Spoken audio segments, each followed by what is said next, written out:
Bismillahirrahmanirrahim. Assalamualaikum warahmatullahi wabarakatuh. Bapak Ibu guru semuanya dan juga Bapak Ibu Bapak yang saya hormati, Bapak Ibu guru yang juga saya hormati.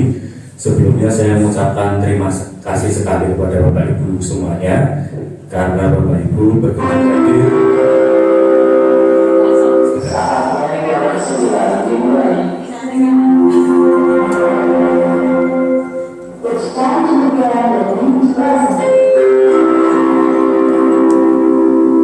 Bapak Ibu berkenan hadir untuk mengikuti kegiatan dari rangkaian kegiatan saya, yaitu untuk berbagi praktik baik kepada guru di instansi masing-masing, yang mana kegiatan ini adalah bagian dari kegiatan BIMTEK untuk calon FASDA untuk BK angkatan yang pertama Bapak Ibu.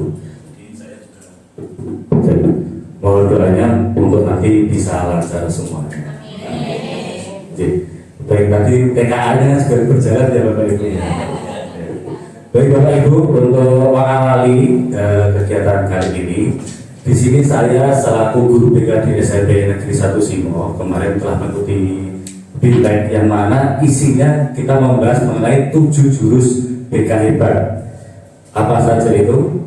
Nah, yang pertama ada pengenalan tentang potensi, yaitu pengenalan potensi dari peserta didik. Kemudian ada pengelolaan emosi, menumbuhkan resiliensi atau daya lenting, atau ketika seperti diinjak bisa bangkit lagi seperti Pegas.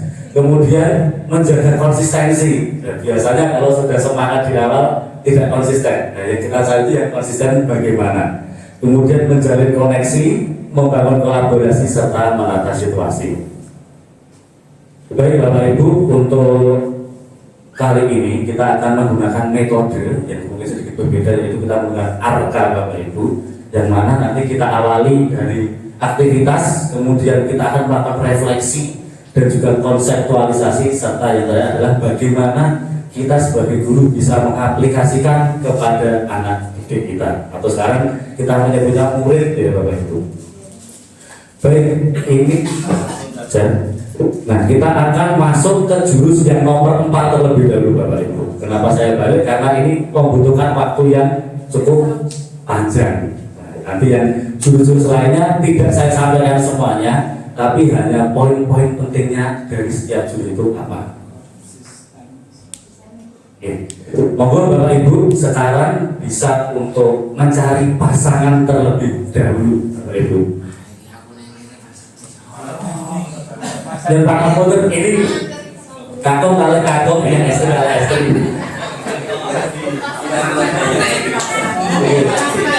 Mencari pasangan. Oh iya, bumi sakit juga.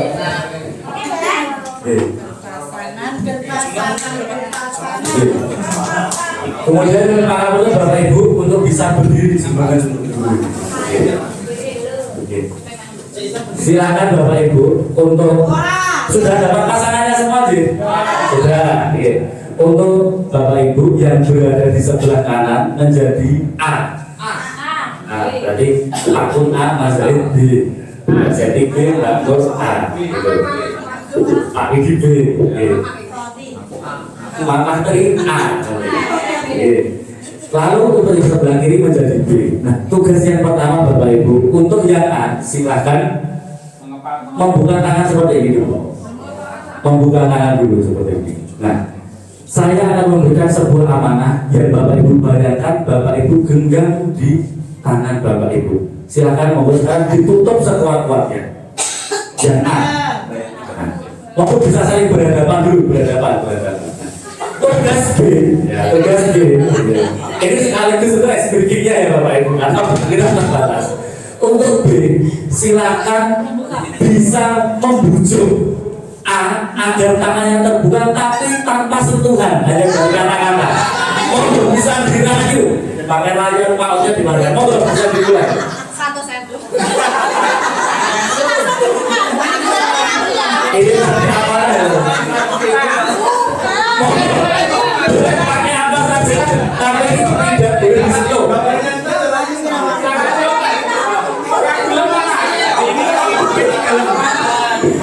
Monggo bisa muncul.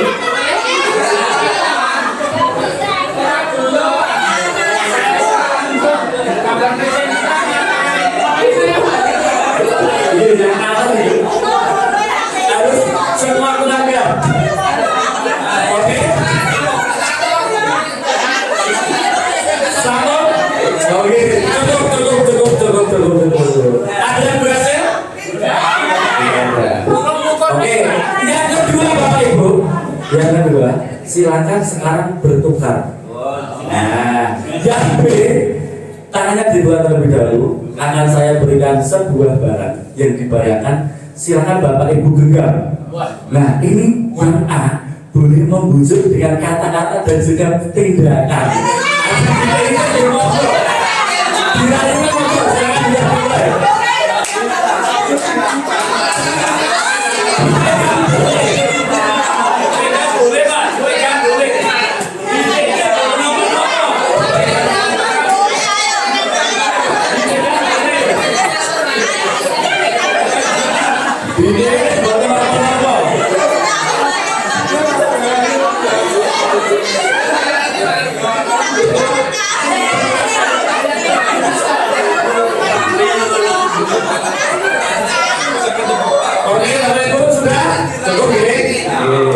Kalau bisa duduk kembali ya Pak. Untuk yang fase ini Bapak Ibu atau hal ini kita tadi masuk ke tahap aktivitas. Dari arka kita masuk dalam aktivitas, yaitu kita langsung mempraktekkan kepada anak. Kemarin sudah saya coba. A yang sebelah kanan. Berarti yang B ini. Ini untuk pertanyaan untuk yang B. Monggo.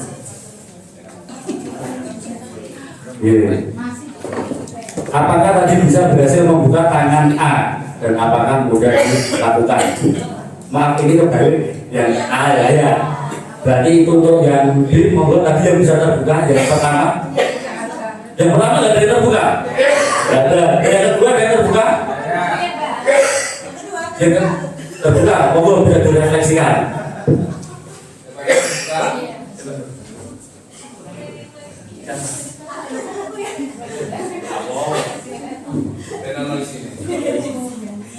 Kalau saya tadi kan jadi yang B ya Pak ya.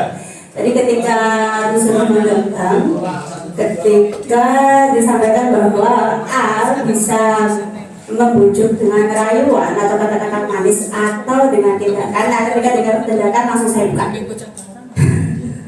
Langsung daripada saya yang di awal-awalnya titik-titik dan sebagainya, jadi langsung gitu ya. Yang pertanyaan itu Bu Septi, mana yang lebih mudah, apakah yang ronde pertama atau ronde kedua kira-kira? Oh, kalau saya susah semua. Oh, susah semua. Yang pertama saya tidak bisa membuka kepalan tangan, yang kedua saya pasrah. Jadi susah semua. Susah semua. Oke. Yang terakhir, kira-kira kalau dalam kehidupan sehari-hari, mana yang lebih sering kita gunakan? Apakah ketika dengan siswa itu kita hanya dengan kata-kata atau juga kata-kata dan juga tindakan? Kata-kata juga tindakan gitu. Keplak. Apa tak kalau ini kelas aktif.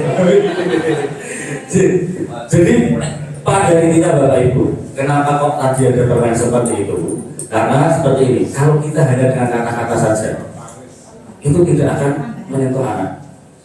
Tapi ketika ada tindakan yang digambarkan seperti itu, berarti ada membersami secara fisik hadir, ya, nah, itu akan lebih mengena kepada anak-anak kita seperti itu. Baik, saya lanjutkan ya Bapak Ibu. Nah, di sini fokus kita adalah kesadaran dan juga paksaan. Kita tahu Bapak Ibu bahwasanya setiap manusia itu punya pride. Aku gitu. Kadang-kadang untuk dikasih tahu, diberitahu dan sebagainya itu jangankan anak dan dewasa pun kadang susah. Tanpa adanya kesadaran dari dalam diri. Nah, bedanya Bapak Ibu, kalau paksaan, kalau ada gurunya, mantap. Kalau pergi ya sudah. Tapi kalau ada kesadaran, ada atau tidak akan dilakukan. Seperti itu. Oke, ini salah satu hal yang terpenting. Bahwasanya setiap manusia itu punya 10 tombol ajaib Bapak Ibu. Yang pertama yaitu tentang kesenangan. Ketika dia senang itu pasti dia akan tertarik, akan melakukan. Kemudian kebanggaan atau pride, sampai ini kan aku bahagia. Kemudian adanya keingintahuan, iya. Ada contoh Bapak Ibu keingintahuan. Ketika anak bisa fokus ke materi, tahu dengan materinya, dia diberikan soal yang susah, dia akan mencoba. Karena apa? Dia pertama tertarik, ada rasa kepuasan ketika bisa mengerjakan. Kemudian itu penasaran. Kadang ya, manusia itu memang penasaran Bapak Ibu. Karena manusia itu juga ada sifat kepo, penasaran tentang semua hal.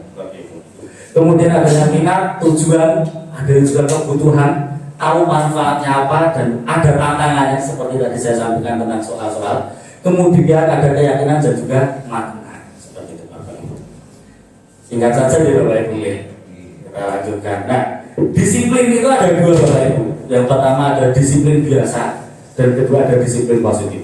Kalau biasa disiplin ada aturan, dia taat, itu biasa. Ketika itu tidak ada, ya sudah, tidak terikat. Tapi kalau disiplin yang positif itu munculnya responsibility atau tanggung jawab dari dalam diri seseorang. Nah, diharapkan target kita bukan untuk sekedar meluluskan anak dari jenjang SMP ke SMA, tapi bagaimana 10-20 tahun lagi anak-anak yang kita ajar ini bisa hidup, tidak hanya sekedar hidup, tapi bisa memaknai hidup menjadi manusia yang bisa memenuhi cash atau kehidupan efektif sehari-hari. Artinya apa? Ya, sakit waktu, sakit pangan, sakit berguna di masyarakat. Misal memainkan peran sebagai suami atau istri, bisa menjadi suami ataupun istri yang baik ke depannya seperti itu. Karena sudah muncul dari dalam diri. Baik, kita lanjutkan ya Bapak Ibu. Nah, untuk membentuk kebiasaan, nah di sini Bapak Ibu untuk bagaimana membentuk kebiasaan, nah, itu ada lingkaran kebiasaan yang ada di depan ya Bapak Ibu. Nah, clue-nya sangat mudah. Kalau kebiasaan baik, berarti semua dimudahkan. Kalau kebiasaannya buruk, berarti semua dipersulit. Nah, ini ada salah satu contoh Bapak Ibu. Pekerjaan dari anak. Kurang besar. Ini contoh pekerjaan dari anak. Ketika dia ingin sholat tepat waktu, keinginannya apa? Kemudian agar lebih mudah bagaimana? Menarik, kita buat yang menarik. Bagaimana? Oh, aku yang sholat id menarik apa? Oh, saja dari butuh wangi. Kita mulai dari hal yang simpel terlebih dahulu. Kemudian selanjutnya, bagaimana cara agar mudah diakses? Ya, dia meletakkan sajadah tersebut di dekat kamarnya. Kalau biasanya di rumah mungkin ada ruang sholat sendiri. Wah, aku suka kebiasaan sholat, aku juga ruang sholat sih. Aku tak sholat nang kamar sih, yang penting aku mau memenuhi aku wajibannya sholat. Nah, terakhir kita ribetnya itu apa? Ribet itu tidak harus berwujud fisik, tapi bisa juga berwujud rasa Bapak Ibu. Contoh, rasa lega, rasa puas, rasa tentram ketika telah melaksanakan kewajiban. Seperti itu. Oke, saya lanjutkan di Bapak Ibu.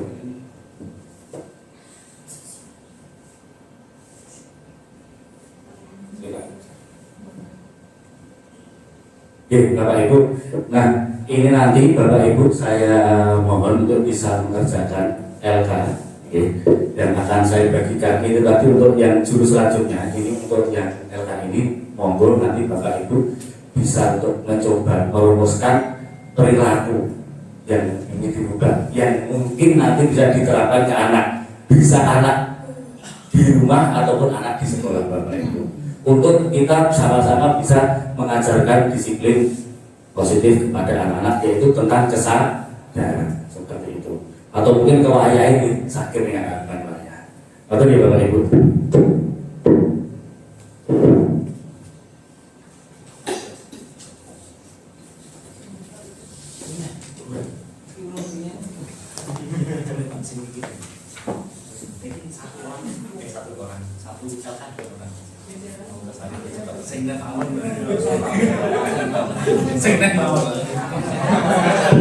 Mungkin kesannya mereka itu video pas isi waktu itu.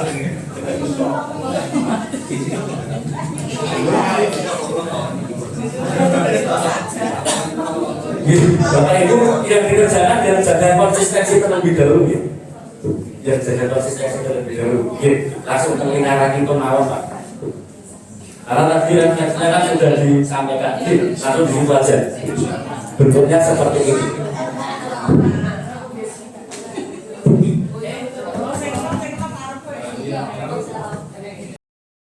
Membacakan saja, ini pekerjaan saya dengan Pak Edwin, kolaborasi. Ini namanya tertulis Pak Edwin. Mungkin seringkali mohon maaf keterlambatan datang ke sekolah. Mohon maaf Bapak Ibu. Langsung saya bacakan untuk tahapan yang itu Q atau isyarat. Yang pertama, berangkat kerja tidak terlambat. Nah, itu isyaratnya. Kemudian yang dua, keinginan. Nah, ini motor selalu bersih. Mungkin ada semangat tersendiri. Kalau misalkan motor bersih itu ada semangat untuk cepat-cepat bisa berangkat. Mungkin juga bensin penuh. Nah, ini mungkin ada salah satu keterlambatan, misalkan harus antri di pom, itu kan juga sangat menyita waktu sekali, apalagi saat ini kondisi pertalite susah sekali. Bener ini, kondisi di pom itu pertalite susah sekali, antrian panjang sekali. Nah, ini sangat terkendala untuk berangkat, untuk ketepatan waktu. Ketemu murid-murid yang cantik, oh bukan, ini sudah dicoret. Sudah dicoret Bapak Ibu. Jadi katanya tadi usul ketemu murid-murid yang pinter dan berprestasi gitu. Oke. Kemudian selanjutnya tahapan yang ketiga nih. Dari rumah motor sudah disiapkan. Dari pagi ditempatkan nanti diposisikan di depan, mungkin di garasi sudah direncanakan supaya mudah keluar. Mungkin ini kendaraannya banyak di garasi, mungkin ini bisa diposisikan paling depan.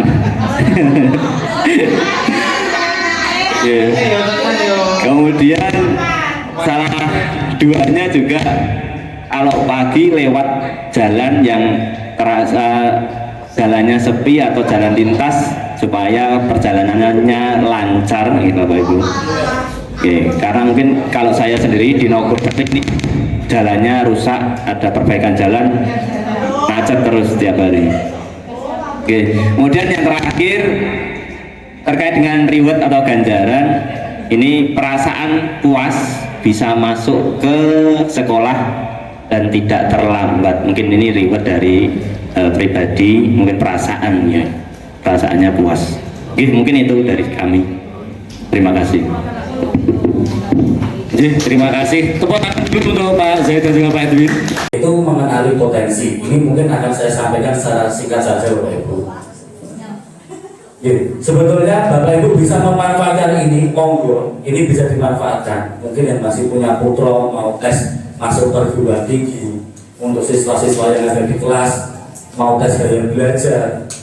Untuk karena mungkin untuk mengetahui diri sendiri juga bisa, karena di situ nanti ada banyak tes yang bisa dicoba dan ini gratis Bapak Ibu, hasilnya langsung terlihat.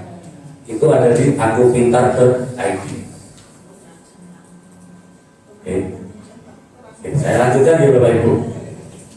Ya lanjut, refleksi kita lanjutkan saja. Nah Bapak Ibu, sedikit untuk menyinggung terkait dengan gaya belajar Bapak Ibu. Kemarin itu di sekolah kita sebetulnya ada rekomendasi gaya belajar untuk anak-anak. Kemarin sudah pernah kita buat. Dan kebetulan mungkin nanti yang kelas 7 karena BK tidak masuk ke kelas, mungkin kita bisa menitipkan ke wali untuk bisa nanti datanya juga diinputkan, atau mungkin nanti kita bantu. Nanti bisa data tersebut kita manfaatkan bersama untuk bagaimana kita memberikan pembelajaran yang ada di kelas, karena kita sudah masuk ke pembelajaran berdiferensiasi. Makanya ya Bapak Ibu, seperti biasa gaya belajar ada 3, ada visual, auditory, dan kinestetik. Dan kebetulan kemarin Bapak Ibu ketika saya tanya ke anaknya, gini Pak, ternyata kalau yuk nonton itu. Nah pesan Pak, kalau nak kalian kayak diterangkan itu betul sopenan. Aku udah sadar ya, kalau diterangkan di sini nanti.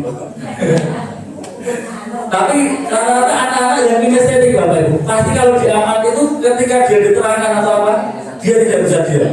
Entah yang mungkin kalau kita zaman dulu ya Bapak Ibu, kalau ada orang tua berbicara harus melihat, anak itu tidak mungkin pandangannya tolak-tolak ke kanan.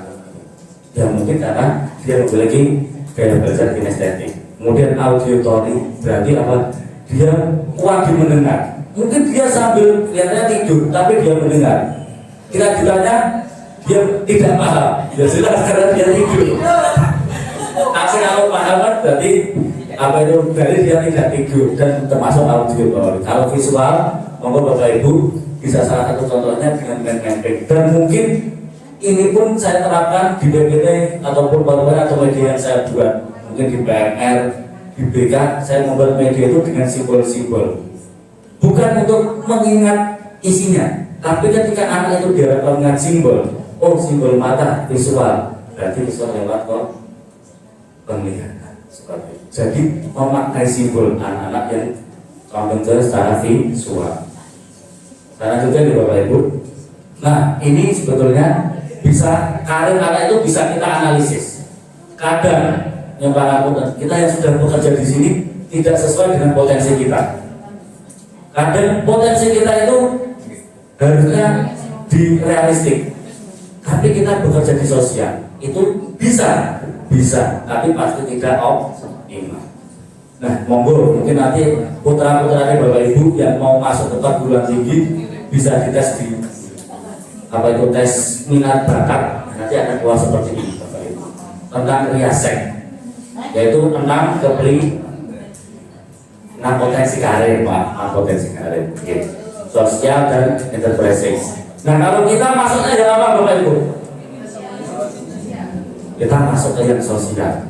Karena guru itu guru atau pendidik, dosen dan lain adalah helping profession atau profesi membantu. Bantu bagaimana? Yang membantu manusia agar bisa menjadi manusia yang sesungguhnya.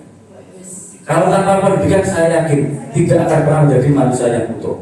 Ya wujudnya manusia, tapi dalamnya berbentuk manusia.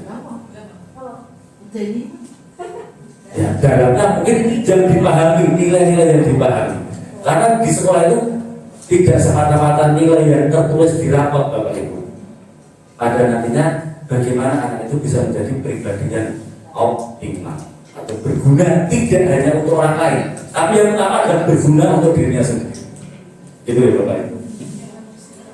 Kita lanjutkan ya, ini ada kecerdasan majemuk, ada naturalistik, musikal dari Pak Agung kalau musikal ini. Kemudian body kinestetik, biasanya yang guru olahraga. Nah, kemudian logik matematik, jelas ini matematika. Mbak Ira. Ya, kalau naturalistik ini biasanya guru IPA, Bapak Ibu. Yang bentuk alam, visual spasial, kemudian ada inter dan intrapersonal. Bedanya apa Bapak Ibu? Kalau inter, dia kemampuan di luar merangkup semuanya. Kalau intra, dia kemampuan untuk mencintai dirinya sendiri. Jadi dia akan selalu menempatkan dirinya di atas orang lain. Apakah dia tidak bisa bersosialisasi? Bisa. Tapi dia akan lebih pintar untuk mengobati dirinya sendiri. Misal orang yang kecewa, kalau dia punya kecerdasan intrapersonal, artinya apa? Dia lebih cepat sembuh karena dirinya adalah obatnya. Beda dengan yang personal, dia mungkin akan mencari obat dari orang lain seperti itu. Dan yang terakhir adalah linguistik dan berbahasa. Nah ini untuk pekerjaan anak kemarin sudah diisikan. Nanti hasilnya seperti ini Bapak Ibu, akan keluar persentase. Jadi langsung di hasilnya nanti, misalnya visualnya 23%, audionya 40%, kinestetiknya 36%. Berarti anak ini cenderung untuk ke audio. Kemudian hasil potensi karir S-nya 100%, sosialnya 100%. Yang riasek tadi Bapak, kecerdasan jemurnya, logik, matematik, dan intrapersonal. Lah kadang Bapak Ibu kendala ketika kita pelaksanaan tes, gunaku kok beda harus konsolen. Oh berarti aku hasil orang sukses. Tidak. Meskipun punya kecerdasan yang tinggi, tapi kalau tidak dipakai ya sama saja. Dan tugas kita, anak sudah tahu bagaimana nanti kita bisa mengarahkan. Dan ini bisa dilakukan di semua apel Bapak Ibu, termasuk dalam layanan BK. Kita lanjutkan lagi ya Bapak Ibu. Oke. Mungkin ada pertanyaan sampai sini Bapak Ibu dari dua jurus. Lanjut saja. Oke. Selanjutnya adalah tentang pengendalian emosi. Oke.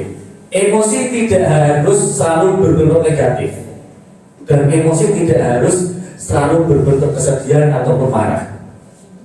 Karena emosi ini ya betul-betul ada bahagia, ada jijik, ada takut, terkejut, marah dan sedih. Dan perlu kita tahu Bapak Ibu, bahasanya ketika kita bisa menaklukkan emosi, berarti kita bisa menaklukkan diri kita. Dan mohon maaf ya Bapak Ibu, kalau emosi itu sifatnya tidak kontinus. Contoh, senang. Ketika mendapatkan pengumuman anak lomba juara, ini itu senang. Senang di saat itu, seminggu kemudian sampai biasa. Karena sifatnya tidak konstan. Lalu misal marah, para punten kalian garwane tenggalem. Dari gesekan tersebut, misal emosi marah Bapak Ibu, kita tidak akan pernah tahu bagaimana nikmatnya untuk saling bisa mengerti ketika tidak pernah merasakan lagi. Atau ngomong gitu? Kok bagaimana? Emosi itu kontinu loh saya. Gesekannya apa? Kita lanjutnya di Bapak Ibu, ini betul-betul emosi. Singkat saja. Kemudian bagaimana? Nah, emosi itu harusnya kita regulasi. Ibaratnya Adam motor itu, air di dam itu tidak dibakar seketika. Yang seketika akhirnya apa? Banjir. Yang banjir apa? Rusak. Tapi bagaimana emosi itu harus dibakar. Jangan ditahan. Karena, nah rumusnya, misal ada peristiwa nih Bapak Ibu, peristiwanya apa? Peristiwanya negatif. Responnya harus kita berikan positif. Agar apa?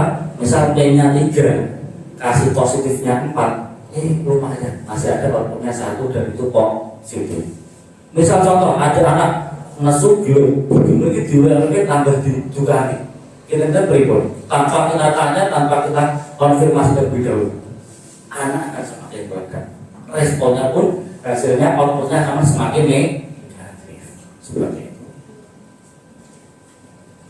Ya, ini lanjut lagi Bapak Ibu. Ada pertanyaan dulu? Tidak ada, berarti alhamdulillah langsung paham.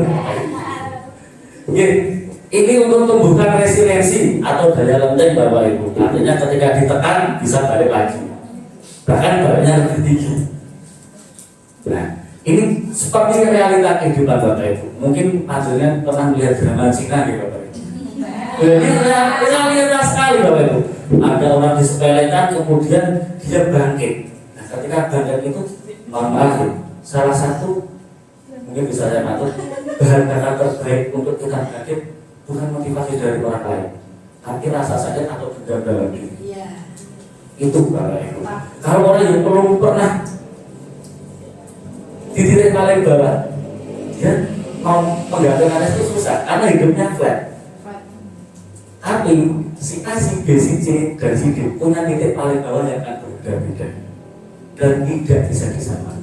Tapi bagaimana ketika nanti dia jatuh, dia bisa bangkit. Betul ya Bapak Ibu. Kemudian bagaimana menciptakan growth mindset dengan fixed mindset, artinya pola pikir yang selalu bertumbuh. Kalau gagal ya dicoba lagi. Kalau tidak hari ini masih ada hari besok. Kalau tidak Senin ya Selasa. Kalau tidak bulan ini ya bulan depan.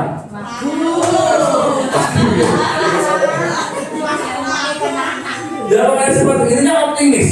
Tapi kita juga harus tahu Bapak Ibu mengajarkan realistis. Ya, ini kalau resiliensi dicoba-coba terus tanpa realistis itu juga berbahaya. Contoh, misal kita mendaftar kerja ada batasan usia, mencoba itu terus, coba-coba, bagus semangatnya. Tapi tidak realistis setelah habis apa itu syarat umurnya dia tidak bisa mendaftar kerja dan lainnya. Ya. Resiliensi juga perlu tapi juga harus realistis. Kemudian kita tidak hanya memberikan pujian tapi dukungan. Cenderung Bapak Ibu anak-anak yang suka dipuji itu tidak mau mencoba hal yang menantang. Takut salah. Kenapa? Karena ketika salah tidak dipuji. Dan sifat manusia itu betul Bapak Ibu, lebih suka dipuji daripada dihina, gitu. Mungkin. Semua orang itu pasti akan lebih suka dipuji. Dikritik itu belum tentu bisa menerima. Tapi kalau dipuji, semua orang bisa menerima. Jadi kita harus memotivasi anak untuk keliling, metu ojo zona nyaman. Mungkin Bapak Ibu, seperti contoh, ketika generasi A itu belum sukses, dia berjuang untuk generasi B. Generasi B itu sudah lebih baik daripada generasi A. Dan generasi C tidak merasakan apa-apa. Sudah langsung sukses. Nanti semangat sebenarnya pun akan berbeda. Dan bagaimana? Sebetulnya ketika semakin nyaman, semakin menantang untuk bagaimana resiliensi itu tumbuh. Lanjutkan Bapak Ibu. Nah, ini contoh pola asuh. Dan mungkin kalau ada orang tua siswa yang konsultasi kalian dengan, karena di sini juga ada wali kelas, mungkin ada tegas atau lembut. Bukan harus lembut-lembut banget, juga nggak boleh tegas-tegas banget. Artinya apa? Orang tua menang, anak menang, guru menang, semua pihak menang. Karena kalau memenangkan semuanya itu berarti apa? Ada yang ditekan, ada yang diakomodasi. Dari Bapak Ibu. Dan ketika kita ada anak misal, itu diawali dulu dengan apresiasi. Selalu kita awal dengan apresiasi. Karena tadi bersama apa? Orang itu suka dipuji. Setelah itu baru kita masuk Bapak Ibu. Ini. Setelah itu baru kita ada pujian dan penguatan lagi. Kita lanjutkan Bapak Ibu. Nah, jurus saya adalah menjalin koneksi. Kenapa koneksi? Karena komunikasi tanpa koneksi atau keterikatan sama saja tidak ada artinya. Yang tinggi mungkin.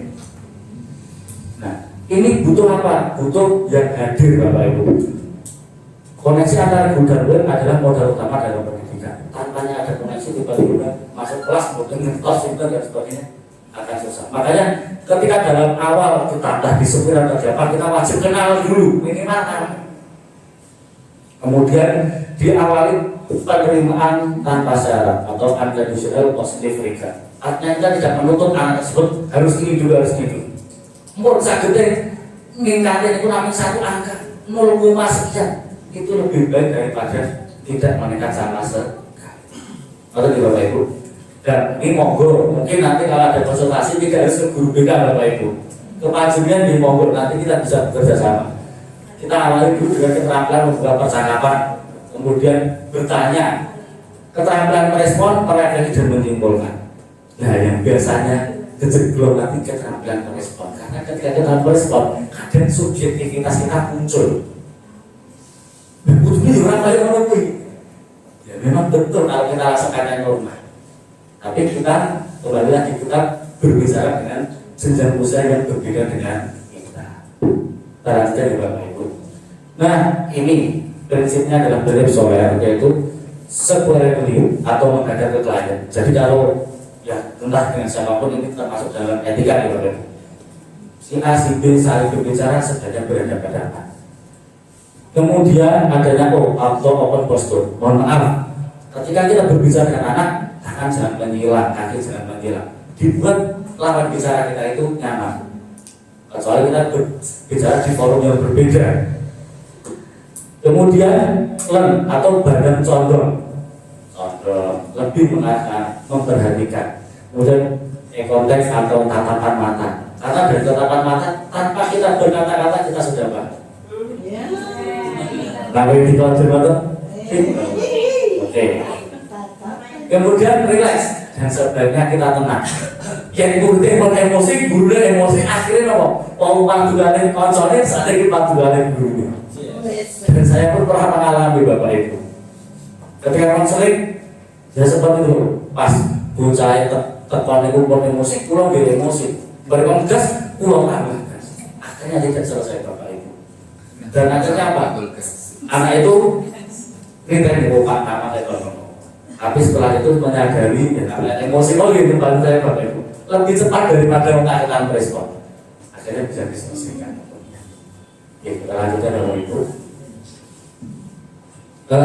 Mungkin sini untuk guru BK langsung ngebut. Ada pertanyaan? Tidak ada. Terima kasih. Lanjut langsung bangun kolaborasi ya Bapak Ibu. Karena ini harus 7 jurus. Ini peran. Saya kemarin mendapatkan ada peran guru, jadi guru mapel, guru wali, kemudian ada guru BK. Peran utamanya kalau guru itu lebih banyak dalam pembelajaran. Kalau kami guru BK itu terkait dengan memandirikan PKS BK, lagi sosial belajar karir dan anak kami. Kemudian kolaborasinya sama-sama Bapak Ibu. Jadi sebenarnya kita itu saling terkait. Kalau di BK itu juga salah satunya ada tentang konseling belajar. Hal yang tidak berhasil juga kita jaga. Tapi dalam mata pelajaran ketika Bapak Ibu menyampaikan pelajaran siswanya mentalnya sedang tidak sehat, apa yang terjadi? Ya masuknya susah. Seperti itu. Kemudian sumber kerjasama, tujuan dan tantangannya. Atau di bawah itu kita lanjutkan. Alur penanganannya, kita identifikasi dulu masalahnya. Jadi masalah sih betul itu apa?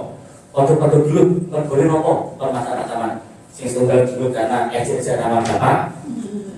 Sing tunggal dulu karena kembangnya jahit. Pasti akan pikiran di penyelesaian. Kemudian diskusi dan konferensi kasus. Mungkin seperti contoh ketika rapat penegas, itu salah satu bentuk konferensi kasus dari BK. Kemudian tujuan dan strateginya mau apa? Kalau masalahnya tujuannya apa, strateginya gimana? Setelah itu implementasi dan monitoring, evaluasi, dan yang terakhir dokumentasi dan komunikasi. Ini penting Bapak Ibu. Dan Pak Kapolda itu dokumentasi sebenarnya BK itu lengkap. Bapak Ibu mungkin yang pernah melakukan konseling kerjasama di BK ada dokumentasinya. Tapi mohon maaf Bapak Ibu karena kita kalah dengan rakyat kemarin. Jadi satu lemari itu habis pada itu dokumentasi yang ditulis dengan tangan dan sudah dilampiri foto. Dari tahun 2022 ini. Ya, kita lanjutkan ya Bapak Ibu. Nah ini untuk alur penanganannya. Misal ada murid bermasalah, tidak harus ke BK, bisa ke guru wali, bisa ke wali kelas, bisa ke guru apa terlebih dahulu yang ada di kelas. Karena tadi yang disampaikan Bu Bumi, guru BK-nya cuma 2, sebetulnya sih itu idealnya ada 4. Karena satu guru BK itu 150 anak. Sedangkan kita itu, saya dalam guru itu satu guru itu mampu 300 sekian. Sebetulnya tidak ideal. Tapi masih lebih bersyukur Bapak Ibu karena ada sekolah yang guru BK-nya 1 muridnya lebih banyak daripada sini. Dan tidak dapat jam masuk ke kelas. Karena kalau masuk kelas saya yakin 1 minggu tidak selesai.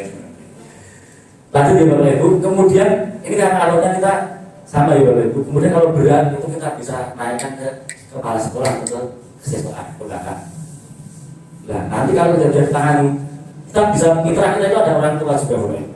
Dan orang tua itu yang lebih berperan sebetulnya. Karena orang tua itu memberi angin titik. Sedangkan yang mempunyai semua itu adalah orang tua. Tapi kadang-kadang orang tua itu promosi pun di sekolah ini ditulis pun sakabane elek guru ini artinya nggak boleh wong tua. Faktanya seperti itu. Kalau jelek mau sekolah yang apa banyak yang sedikit agak sulit. Ada lagi tidak mau mengakui seperti itu ya orang tua. Nah ini ada tingkatannya. Biasanya ini tim 1, tim 2, tim 3, dan paling awal itu tim 4. Tapi itu cuma sampai tim 3 saja. Kalau masih tim 1 ya guru dan sekolah misalnya mereka. Tim 2 itu ada pemanduan dan tim 3 itu langsung yang lebih tinggi lagi. Kepala sekolah yang bisa mengambil kebijakan. Contoh siswa ini harus gimana? Kita lanjutkan nih Bapak Ibu. Nah, menata situasi. Nah, situasi itu di sekolah ini alhamdulillah sekolah kita sudah nyaman ya Bapak Ibu. Nyaman dan juga kapasitas dan segala fasilitas sudah terpenuhi. Ya. Ini untuk cara menghitung nanti resikonya berapa. Ya. Rumusnya kurang lebih seperti ini. Situasi itu bisa ditata Bapak Ibu. Tetapi ada beberapa situasi yang tidak bisa dihindari. Contoh, alhamdulillah sekolah kita bukan di kawasan rawan bencana. Kalau di rawan bencana, otomatis dia tidak aman. Bagaimana mensiasatinya? Contoh, kita sebetulnya itu ada jalur evakuasi dan sebagainya, ada apa itu sebagai bentuk antisipasi. Nah, karena indikator situasi mikir itu harus aman, nyaman dan menggembirakan. Aman dari kekerasan, dari fisik, verbal. Artinya nyaman secara psikis maupun fisik, aman secara online. Nah, ini yang perlu ditinggalkan oleh dua titik. Nanti mungkin ketika rapotan selalu ingatkan terkait dengan anak-anak atau kembali hati-hati dalam penggunaan media sosial. Salah-salah live di TikTok, maunya tutup malah tutup. Kemudian aman dari bencana. Alhamdulillah kita aman semuanya. Nyaman relasinya. Artinya kita suasana juga nyaman, dengan anak-anak nyaman, dengan sama guru juga nyaman, lingkungan juga nyaman, sarannya juga nyaman untuk digunakan. Menggembirakan, gembira dalam belajar pasti karena Bapak itu sudah berinovasi. Kemudian pengembangan bakat dan minat juga gembira. Artinya apa? SO-nya juga kita sediakan sesuai dengan minat dan bakat dari anak. Dan adalah nyaman, gembira dalam bermain. Bermain itu seperti apa? Kalau usia anak-anak ini bukan hanya bermain tapi bersosialisasi seperti itu. Nah, menciptakannya bagaimana Bapak Ibu? Nah, kita harus tahu sumber dayanya apa, SDM-nya, sumber daya alatnya, atau sumber daya yang ada di sekolah itu bagaimana, kemampuannya berapa? Ya, sumber daya banyak nih, sumber daya pembiayaan itu juga yang sangat menunjang. Karena segala sesuatu tanpa anggaran tidak bisa dilaksanakan. Kemudian roles peran-peranannya di sini sudah jelas. Kemudian relation hubungannya, rules, jadi itu nanti kita turunkan menjadi aturan atau kebijakan atau tata tertib. Dan kemudian nanti hasilnya seperti apa? Sebetulnya setiap hasil harus kita evaluasi. Betul ya Bapak Ibu? Nah, terima kasih. Ya ini yang betul-betul ya Bapak Ibu. Sampai di sini mungkin ada yang ingin ditanyakan Bapak Ibu? Terima kasih. Terima kasih sudah jelas semuanya gitu. Bapak Ibu yang pangapunten, sekali lagi saya secara pribadi hari ini mengganggu waktu Bapak Ibu. Mungkin harusnya sudah bisa belum mundur, dan tadi mungkin setengah 3 harusnya sudah mundur, ternyata sampai 1:30. Sekali lagi saya mohon maaf dan saya mengucapkan terima kasih sebesar-besarnya kepada Bapak Ibu. Semoga apa yang saya sampaikan hari ini bisa bermanfaat untuk pribadi saya dan juga Bapak Ibu semuanya. Dan juga tentunya target kita sebagai guru adalah produk kita adalah siswa kita, dan semoga 10-15 tahun dan bahkan angkatan-angkatan yang nantinya akan muncul dan lahir dari kawah SMP Negeri 1 Simo ini bisa benar-benar menjadi manusia yang optimal. Terima kasih Bapak Ibu, kurang lebihnya saya mohon maaf. Bila itu boleh saya, wassalamualaikum warahmatullahi wabarakatuh. Langsung patut sangat Bapak Ibu berempati kita ada yang